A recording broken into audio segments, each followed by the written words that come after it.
केंद्रातील सत्ता ही बदलत आहे आणि इंडिया आघाडीची सत्ता येत असल्यानं केंद्रात सत्तेतील खासदार निवडून द्या हे विधान करून आढळराव यांनी आपला पराभव मान्य केला असल्याचा टोला खासदार डॉक्टर अमोल कोल्हे यांनी शिवाजीराव आढळराव पाटील यांना लगावलाय। महाविकास आघाडीमधील राष्ट्रवादी काँग्रेस पक्षाचे उमेदवार खासदार डॉक्टर अमोल कोल्हे हे आज आंबेगाव तालुक्यातील सातगाव पठार या भागामध्ये दौऱ्यावर आहेत। यावेळी त्यांच्यासोबत देवदत्त निकम, सुरेश भोर, दिलीप पवळे, सुनील तोत्रे, मनीषा तोत्रे, निलेश वळसे, पूजा वळसे, विजय शेटे आदी मान्यवर उपस्थित होते।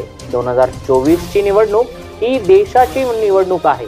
या निवडणूक प्रचारामध्ये धोरणात्मक मुद्द्यांवर बोललं जाईल ही अपेक्षा होती। मात्र खोटं बोल पण रेटून बोल या सवयीबरोबरच 15 वर्षांच्या अपयशाची पोटदुखी होत असल्यामुळं वैयक्तिक टीका केली जात असल्याचं प्रत्युत्तर डॉक्टर अमोल कोल्हे यांनी शिवाजीराव आढळराव पाटील यांना दिलंय। डॉक्टर कोल्हे यांच्यावर आढळराव पाटलांकडून सातत्यानं वैयक्तिक टीका केली जाते। त्यावर प्रत्युत्तर देताना डॉक्टर कोल्हे म्हणाले की देशाच्या लोकसभेची निवडणूक आहे। या निवडणुकीमध्ये धोरणात्मक बाबींवर बोलावं, पण त्यांच्याकडे वेगळे मुद्देच नाहीयेत। ही निवडणूक जनतेनं हातात घेतली आहे, त्यामुळे तीच वाक्य फिरवून ते बोलतायत। 15 वर्षातलं त्यांचं हे अपयश आहे। 5 वर्षात शेतकऱ्यांच्या पोरानं कामं मार्गी लावली याची त्यांना पोटदुखी आहे, असा टोला देखील डॉक्टर कोल्हे यांनी यावेळी लगावला आहे। आपण बघतात अत्यंत उत्स्फूर्त प्रतिसाद आहे। मी वारंवार ही गोष्ट सांगतो की जनतेने ही निवडणूक हाती घेतलेली आहे आणि जनता ठिकठिकाणी उत्स्फूर्त प्रतिसाद देते। आवर्जून ज्येष्ठ मंडळी असेल, तरुणाई असतील, माता भगिनी असतील, आवर्जून सांगतायत की आमचं ठरलंय तुतारी समोरचं बटन दाबायचं।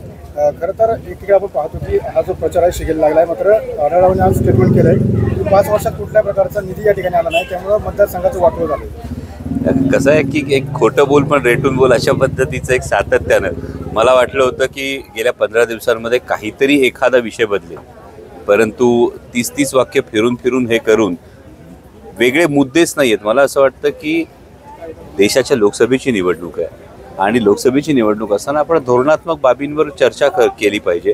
जो निधी आलाय हा 19,500 कोटी रुपयांचा जो नॅशनल हायवेचा निधी आहे, जी कामं पूर्ण झालेली आहेत, ही जर कुठलीच बघायची नसतील तर मला असं वाटतं की त्यांनी माझा कार्य अहवाल एकदा शांतपणे वाचावा, त्यांना तो निधी सगळा दिसेल।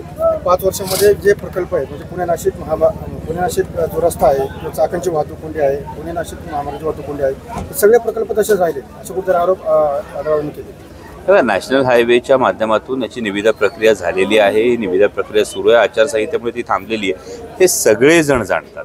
त्यामुळे आपल्याला जे 15 वर्षात सोडवता आलं नव्हतं ते 5 वर्षात प्रामाणिकपणे प्रयत्न करून निविदा प्रक्रियेपर्यंत ही गोष्ट आली आहे। आचारसंहिता संपली की निविदा प्रक्रिया संपेल आणि कामाला सुरुवात होईल, पण हे आता 15 वर्षातलं जे अपयश आहे हे या सर्वसामान्य शेतकरी कुटुंबातल्या पोराने 5 वर्षात हे मार्गी लावलंय, याची कदाचित पोटदुखी असेल, त्यामुळे असे आरोप केले जातात। त्यांनी स्टेटमेंट केलं की सत्तेतलाच खासदार कुठेतरी केंद्रामध्ये पाठवा अशी विनंती त्यांनी केली आहे। जर सत्ता असेल तर मतदारसंघाचा विकास होतो। 100% माझी मतदारांना विनंती आहे, कारण केंद्रातली सत्ता ही बदलती आहे आणि इंडिया आघाडीची सत्ता येते। त्यामुळे मला असं वाटतं की हे स्टेटमेंट म्हणजे त्यांनी स्वतःचाच पराभव मान्य केलेला आहे, कारण इंडिया आघाडीची सत्ता येते ही आता काळ्या दगडावरची रेघ आहे।